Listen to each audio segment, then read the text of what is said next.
한 목사님이 부흥회에 초청을 받아서 집회를 인도하러 가셨다고 합니다. 그곳에는 수천 명의 이제 청년들이 모여서 집회를 하고 있었는데 그 목사님이 이렇게 질문을 했다고 합니다. 여러분, 하늘나라에 가고 싶으십니까? 이렇게 목사님이 물었더니 수많은 청년들이 네! 하고 한 목소리로 우렁차게 대답을 했다고 합니다. 그래서 그 목사님은 한 번 더 그 회중을 향해서 이렇게 물어봤다고 합니다. 여러분, 그렇다면 지금 당장 가고 싶으십니까? 그랬더니 썰렁해졌다고 하는 이야기를 저도 다른 말씀 중에 들은 적이 있습니다. 이러한 이 이야기가 과연 어떤 목사님이 실제로 경험한 이야기를 이렇게 인용하신 건지 아니면 만들어낸 이야기인지 사실 저는 잘 알지 못하는데요. 이 질문을 저도 아주 오래전에 들었었는데 굉장히 마음속에 남았던 그런 예화였던 것 같습니다. 사랑하는 여러분, 여러분들은 이런 질문을 받는다면 어떤 반응을 보이시겠습니까? 여러분들 아멘, 주 예수에 오시옵소서 하고 대답을 하시겠습니까? 아니면은 조금 주저하면서 주님 지금은 아닙니다 라고 대답을 하시겠습니까? 우리에게 있어서 하나님 나라라고 하는 하는 것이 뭔가 추상적이고 먼 미래에 일어날 것만 같은 그런 생각을 하기가 일쑤인 것 같습니다. 신앙의 목표가 너무 먼 곳을 가리키고 있어서 어찌 보면은 우리의 신앙생활이 뜬구름 잡는 그런 신앙생활이 되면 안 되겠다 하는 교훈을 얻을 수 있는 예화라고 생각이 됩니다. 그렇다면 과연 예수님의 재림에 대해서는 어떻게 생각을 하시는지요? 예수님께서 이 땅을 떠나실 때 저 하늘로 승천하시기 전에 분명히 다시 이 땅에 오셔서 그날에 구원할 자를 구원하시고 심판할 자를 심판하시겠다 하신 그 약속의 말씀이 과연 여러분들의 삶 구석구석에서는 어떻게 여러분들이 반응을 보이고 계신지 이 시간 돌아보는 시간이 되었으면 좋겠습니다. 믿는 자들에게 예수님께서 다시 오신다라고 하는 것은 엄청나게 좋은 소식입니다. 사실 예수님께서 이 땅에 태어나셨다라고 하는 그 메시지만큼이나 이것은 우리들에게 굿 뉴스이라고 할 수가 있겠습니다. 그것은 왜냐하면 우리가 아무리 어려운 상황 가운데에 처해 있을지라도 이것 또한 곧 지나가고 우리 주 예수님께서 이 땅에 오셔서 모든 것이 끝나리라 하는 그 말씀이 우리에게 엄청난 위로의 말씀이 되기 때문입니다. 많은 사람들이 예수님의 재림을 믿는다라고 입술로 고백을 합니다. 하지만 당장 오늘 재림을 하신다라고 만약에 가정을 하고 이야기를 하면은 많은 사람들이 예수님 그건 좀 부담스럽습니다. 아직도 제가 하고 싶은 일이 너무나 많이 있습니다.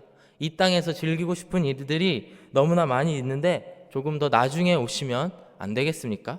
이렇게 반응하는 성도들이 많이 있을 거라고 생각이 됩니다. 혹시 그런 마음을 대놓고 표현하지는 못해도 우리 중에 은연중에 그런 마음이 있다면 오늘 이 시간 베드로후서 말씀을 함께 살펴보시면서 이 재림에 대해서 사도 베드로는 우리가 어떤 태도를 취해야 되며 어떤 마음가짐으로 살아가야 되는지 권면을 하고 있는데 이 말씀에 귀 기울이셨으면 좋겠습니다. 우리가 함께 읽고 있는 베드로후서 말씀, 오늘의 함께 읽으신 말씀이 베드로후서의 마무리되는 말씀입니다. 베드로는 이 두 번째 편지를 통하여서 사랑하는 성도들에게 예수님의 재림에 대한 확신을 가지고 살아갈 것을 당부하고 있습니다.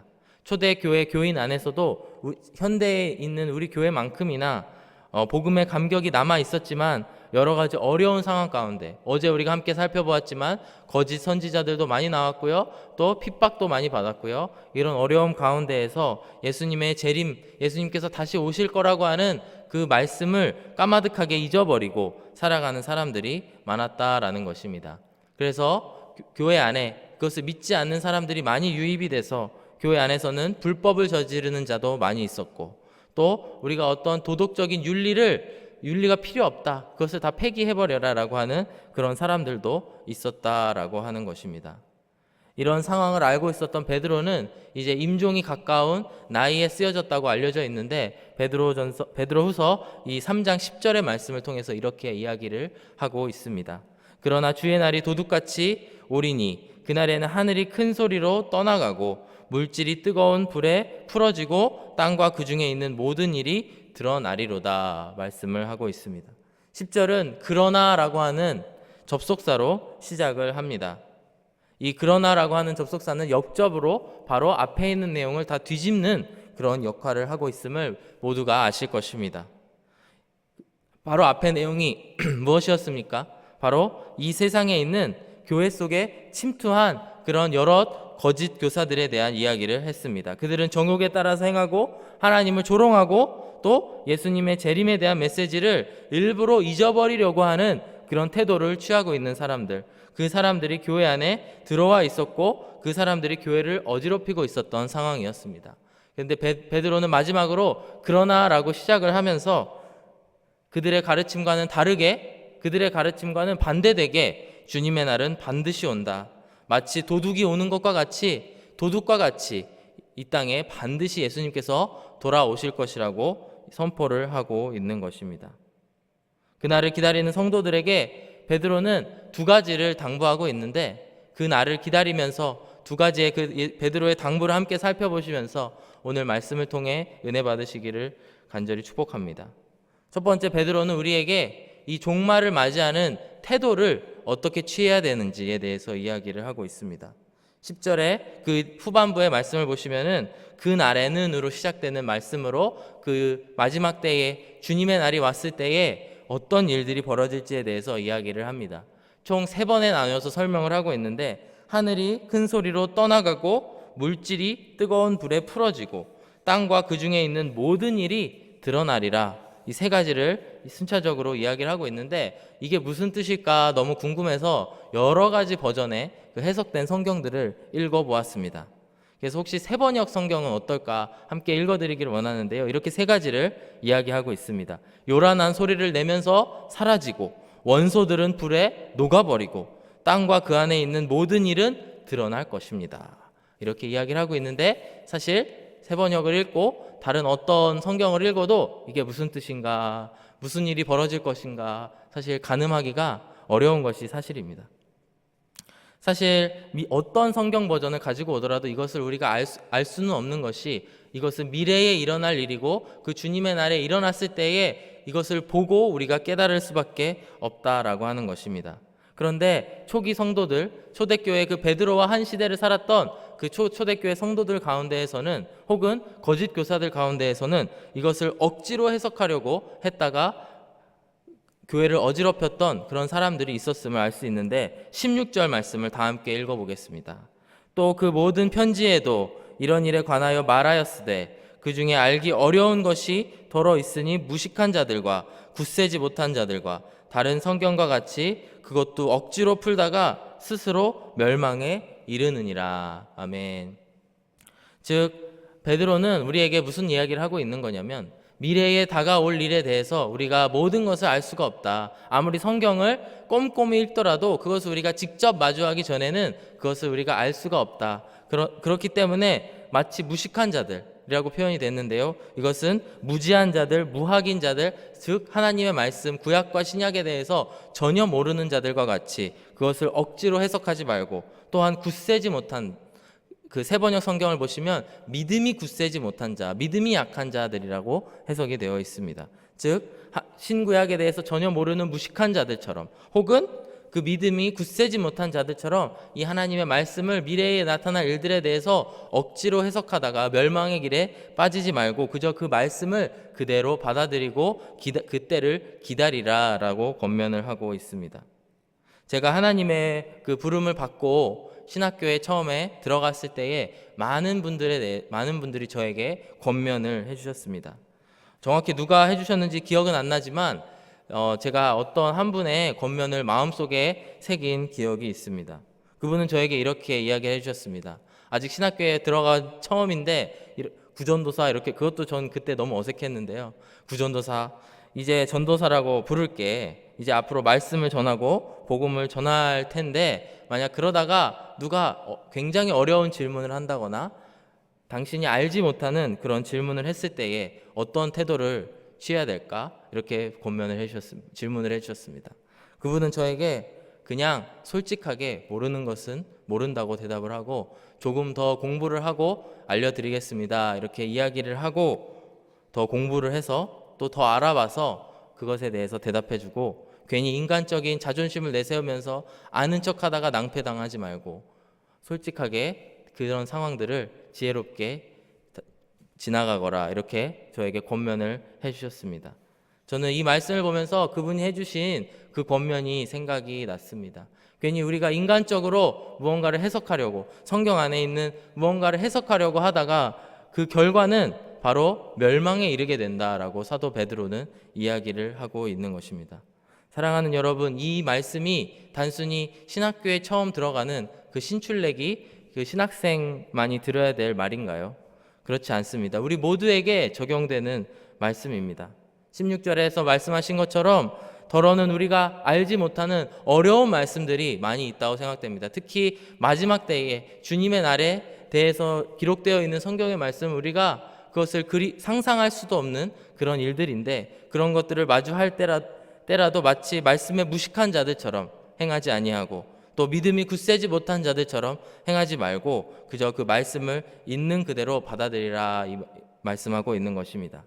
성경의 마지막 부분이라고 할 수 있는 요한계시록 22장에서 여러분 잘 아시는 말씀일 텐데요. 이렇게 말씀하고 있습니다.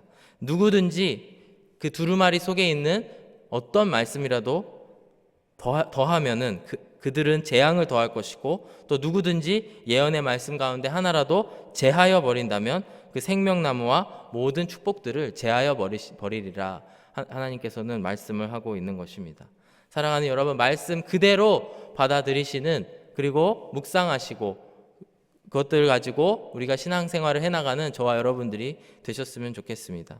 그리고 그냥 그 말씀 한 구절 한 구절 균형 잡히게 올 한 해 잘 신앙생활을 해오셨더라면 내년에도 다짐하시기를 바라고 또 그러지 못했더라면 내년에는 2021년에는 내가 다시 한번 말씀을 균형 잡히게 묵상하고 바라보면서 나아가리라 다짐하시는 이 시간이 되셨으면 좋겠습니다. 베드로는 이렇게 우리에게 마지막 때를 기다리는 태도에 대해서 이야기를 하고 있는데 그 다음에 두 번째는 바울이 우리들에게 도덕적인 정결함에 대해서 이야기를 하고 있습니다. 재림을 기다리는 우리들이 바로 방탕하여지는 것이 아니고 오히려 그것을 기다리면서 더욱더 도덕적으로 정결하여질 것을 권면을 하고 있습니다. 11절 말씀을 함께 살펴보실 텐데 11절 말씀에는 그 반드시 찾아올 주님의 날, 그 심판의 날을 앞두고 편지의 그 수신인들이 어떤 삶을, 온 성도들이 어떤 삶을 살아야 되는지에 대해서 질문을 하고 있습니다. 11절 말씀을 보시면 이 모든 것이 이렇게 풀어지리니 너희가 어떠한 사람이 되어야 마땅하냐 이러면서 이야기를 하고 있는데요. 14절 이후의 말씀을 보면은 어떠한 사람이 되어야 되는지, 어떠한 사람으로 살아가야 되는지에 대한 베드로의 대답을 볼 수가 있습니다. 14절부터 마지막 15절, 14, 15절을 함께 읽어보시겠습니다. 그러므로 사랑하는 자들아 너희가 이것을 바라보나니 주 앞에서 점도 없고 흠도 없이 평강 가운데서 나타나기를 힘쓰라. 또 우리 주의 오래 참으심이 구원이 될 줄로 여기라. 우리가 사랑하는 형제 바울도 그 받은 지혜대로 너희에게 이같이 썼고라고 이야기를 하고 있습니다. 베드로는 먼저 심판의 날을 맞이하는 성도들이 하나님 앞에서 점도 없고 흠도 없는 그런 삶을 살으라고 이야기를 하고 있습니다. 하나님 앞에서 우리가 비록 점도 없고 흠도 없이 깨끗한 삶을 살 수 없을지라도 우리는 그것들을 향해서 나아가야 된다라는 말씀을 오늘 이야기하고 있는 것입니다. 왜냐하면 예수님께서 곧 재림하시게 될 것이고 그 가운데에 우리가 심판을 받을 터인데 그 안에서 우리가 더욱더 하나님께 우리들의 깨끗한 모습을 드리면서 나아가야 되는데 더 나아가 베드로는 너희가 흠도 없고 점도 없이 깨끗한 사람이 됐을 때에는 너희들이 평강 가운데에서 주님 앞에 나아갈 수 있다라고 이야기를 하고 있습니다. 왜 흠도 없고 점도 없이 행하는 사람들, 그 사람들은 주님 앞에 평강을 누릴 수가 있을까요? 왜냐하면 주님께서 오시는 마지막 날은 구원받은 자들, 믿는 자들에게는 구원의 날이지만 그 믿지 않는 자들에게는 심판의 날이기 때문입니다. 사도 베드로는 우리에게 점도 없고 흠도 없이 살아가면서 주님의 평강을 기다리는 그런 한 사람 한 사람이 되기를 권면하고 있고요. 또 15절의 말씀을 보시면은 우리 주의 오래 참으심이 구원이 될 줄로 여기라라고 이야기를 합니다. 우리가 주님 앞에 그 주님을 사랑하는 마음을 가지고 흠도 없이 점도 없이 그만큼 정결한 삶을 사려고 했을 때 평강이 오는 줄로 믿습니다.